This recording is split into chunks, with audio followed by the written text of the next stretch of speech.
Napashimidan si Quincy Miller sa ganda ng pasa ni Marshall Lassiter. Nakakatakot naman ang nangyari kay Torrin Jones, kumalat ang dugo sa sahig ng court. Nakahanap ng katapat si Junmar Fajardo.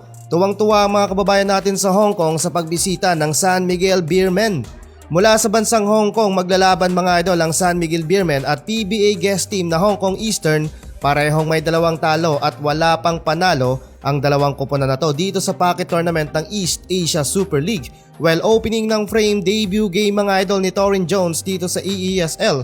First 2 points mga idol ay nagmula sa perfect 2 of 2 free throw ni Junmar Fajardo, habang nagsimula naman ang first field goal ng Eastern mula sa putback basket ni McLaughlin. 6-0 run mga idol ang home team, pinagpag ng 6'8" na si Zhu Hao si Junmar Fajardo. Under 6 minutes ng quarter inilabas si Torrin Jones. Anyari nang mabalya at masiko ni McLaughlin sa ilong. Nakakatakot yung nangyari kay Torrin Jones, kumalat ang dugo sa sahig ng court. Halfway ng quarter nagkaroon ng small run ng SMB to cut the lead from 2 points. Yun nga lang, bagsak ang kanilang shooting percentage outside and inside the paint. Only 17% field goal. Quincy Miller cutting the baseline and basket mula yan sa assist ni Marshall Lassiter at nakapag-draw pa ng foul. Napashimi move doon si Quincy Miller sa ganda ng pasa ni Marshall. Nagsimula naman ang first 3-pointer ng SMB mula kay Don Trollano, pero naisahan ni McLaughlin at iniwan si Junmar Fajardo. Mukhang may katapat na si The Kraken sa PBA.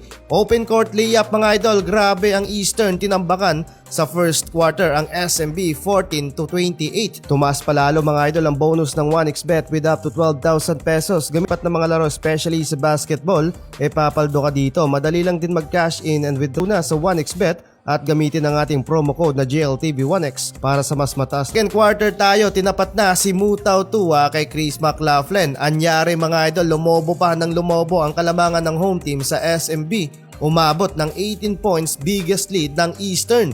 Finally binalik na si Torrin Jones at hindi naman ganon kagrabe ang naging resulta ng aksidente. Instant impact sa opensa at hindi umubra ang tatlong bantay sa SMB import. Pero hirap mga idol ang SMB sa solid team performance ng home team. Under 2 minutes ng second quarter, huge run mga idol para sa SMB. Grabe ang naging impact dito ni Torrin Jones to cut the lead from 18 points to 14 points, 34-48, 9 points, 2 rebounds and 2 block shot para kay Junmar Fajardo dito sa first half. Second half, under 5 minutes mark, still 14 points pa rin ang lead ng home team. Napakaalat mga idol ng SMB so far, 36 shooting from the field with 6 turnovers. Pero last 2 minutes ng third quarter, nakita na ng SMB ang butas ng Hong Kong. Mismatch sila pagdating sa 2 points made.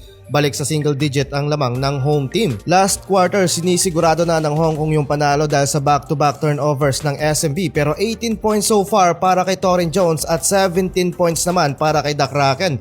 Mula sa 2-man game ng SMB, baba na sa 2 points ang lamang ng kalaban. Halfway ng last quarter, yun nga lang, unti-unting nag-collapse yung opensa at depensa ng SMB. Kaya nagkaroon ulit ng malaking run ang kalaban. Kaya sa laban na to mga idol, mapupunta sa home team ang panalo.